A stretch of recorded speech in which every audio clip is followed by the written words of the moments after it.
Hi, this is the number one mistake that service providers make when they're trying to schedule appointments, and I'm going to show you exactly how to fix it. So, I think we've all been in that situation where we have someone who is interested in what we are doing. Yay, we did all the hard work to get there.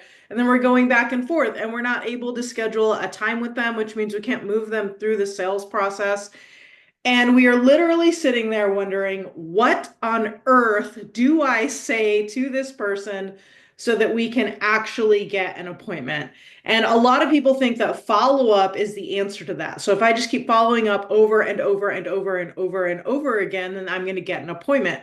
But if you're following up with the same thing over and over and over and over again, you will end up with two very frustrated people and a solution not found for that potential client.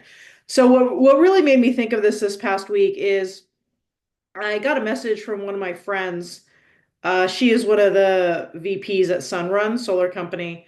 She had a question for me, and I just got this message said, "Hey, need to call you about work. How's your schedule?" So this is a really open-ended question.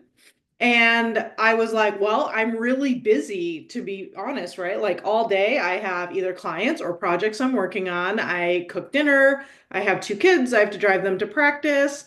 And all of that, I'm trying to figure out how the heck on earth a work from home person gets 10,000 steps a day so I can stay healthy. And so I was like, okay, I would open up. This is my actual response. I would open up for whatever you need. This is a good friend of mine. But we can talk tonight after dinner. And her response was awesome. So I think most of us would say, okay, try you then. Which day is better for you? Oh, maybe not this day, maybe this day, try this day. And it doesn't come through. Her response was great. Can I call you in 30 minutes for 5 minutes? I said, oh, yeah, that's perfect. I'm going to walk the dogs now and then eat. And we ended up having a conversation, and I was able to help her with her work problem, sort of, or at least we got the ball rolling. And I wanted to bring this to your attention.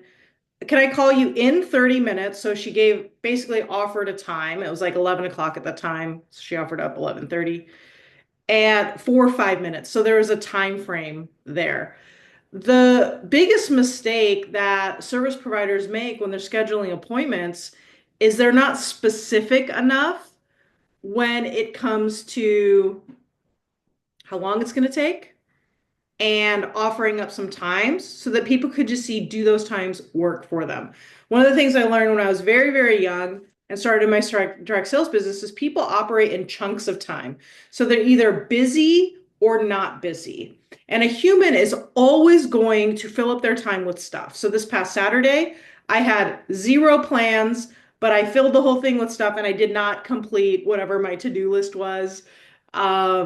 Because just that's kind of how things go. So if you're asking someone about, when are you free or when is a good time for you, there really isn't one in the customer or client's mind. Now, you might be saying, but Amber kind of did something like that, right? She said, how's your schedule?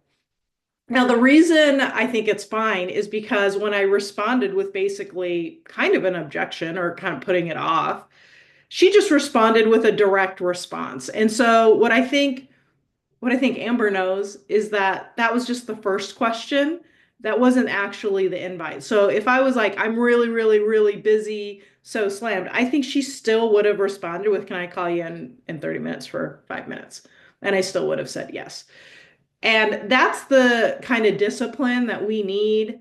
We need to be able to make specific, direct offers with a time frame and so on. So this past Saturday, a similar situation came up in my personal life, and the reason I'm bringing up personal life situations is because I want to show you that this isn't about this whole what to say isn't about manipulation, pushiness, salesiness or about getting the sale or getting the income. This is actually all about how we as humans naturally communicate, how we naturally make decisions, whether it is in our personal life or in our business life.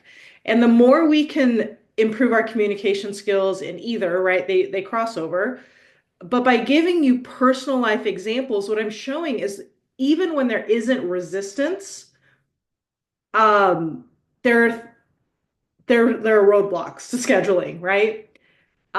Even when it has nothing to do with the sale. And so when we are in our business, we need to just consider these normal ways of making decisions and saying yes. So Zoe's friend's mom, we're texting and we've been like kind of joking about elevating our relationship to friend status versus kids, friends, parents status.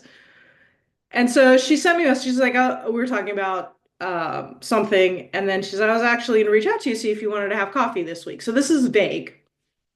And I'm like, coffee, right? That's during the workday. I'm so busy.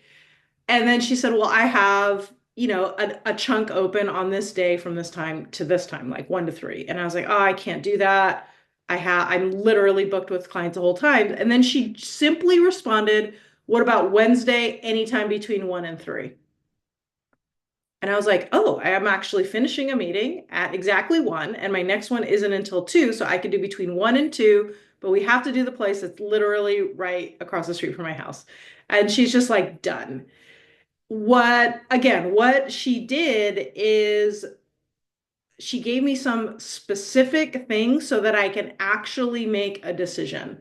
For me as a human, with all of the things that I am juggling right now, more decisions makes everything harder. And so if as the service provider, we can actually just say we could do around this time for this amount of time, or this time for this amount of time, I mean it's probably the same amount of time, then what it does is it decreases the cognitive load for our potential client. It makes it easier for them to say yes. And so I would consider myself a very, very, very, very busy person. In fact, if you ask my mom, she'll just be like, you're so busy, you never have time for anything. But I was able to schedule these 2 appointments really without a whole lot of drama, but not because I took additional action steps forward. It was because the person who was scheduling with me gave me time frames and gave me specific times that would work for them so that I could just kind of go with that leadership. And I truly believe that when we are in our business, our sales process is actually leadership because we are helping people to go from here to there, right? Solving, right? I have unnecessary suffering and now I have a solution for that. And that's a lot of what our services do for people is we, right, decrease that unnecessary suffering. And so it's really important that we know that first we consider ourselves to be leaders, and then we ask ourselves, number two, what do we say to make it easy for the other person to follow our lead? And that's the question that I want you thinking when you are scheduling appointments today, tomorrow, next week, and for the rest of your careers. I hope this video was helpful for you. I hope you take the action of offering some people some appointments, but giving them a specific time frame and giving them specific times that you can meet just to make that a little bit easier for them. Have an awesome day, and hopefully I'll see you at the next video. Bye.